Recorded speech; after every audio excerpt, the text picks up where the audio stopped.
hari kelima, sejumlah titik ketinggian air sudah mulai surut. Warga juga sudah mulai membersihkan rumahnya dari lumpur sisa banjir. Untuk mengetahui kondisi terkini di Aceh Barat, rekan kami Mario Dani sudah siap memberi laporan dari sana. Mario.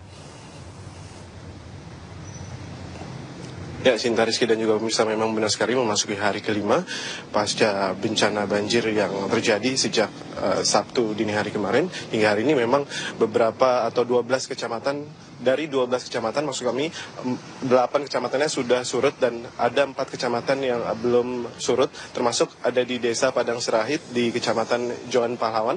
Dan tadi siang kami mantau memang ketinggian air masih sekitar 30 hingga 70 cm dan warga pun masih membersihkan dikarenakan mereka masih belum bisa kembali ke rumah mereka masing-masing. Dan pada siang hari mereka membersihkan rumah dan malam harinya biasanya mereka kembali ke tempat kami mengabarkan Anda saat ini, yaitu di posko pengungsian Desa Lapang, Kecamatan Joan Pahlawan. Di sini menampung 5.000 jiwa akibat bencana banjir kemarin, dan dari 3 kecamatan yaitu Joan Pahlawan, Merbu dan juga Woila Induk. Dan memang pemirsa, tadi baru saja kami memantau sekitar pukul 17.00 waktu Indonesia Barat, Gubernur yaitu Zaini Abdullah sudah memberikan bantuan langsung dari Badan Nasional Penanggulangan Bencana, di mana bantuan tersebut berupa 1,4 miliar bagi ke 7 kabupaten kota di Aceh,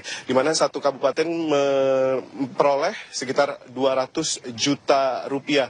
Dan kondisi ini sangat berbeda dikarenakan masyarakat menginginkan, atau pengungsi di sini menginginkan lebih ke makanan dan daripada uang. Dan tadi kami mengkonfirmasi langsung ke Bupati di Aceh Barat ini bahwa nantinya akan dirundingkan kembali oleh pemerintah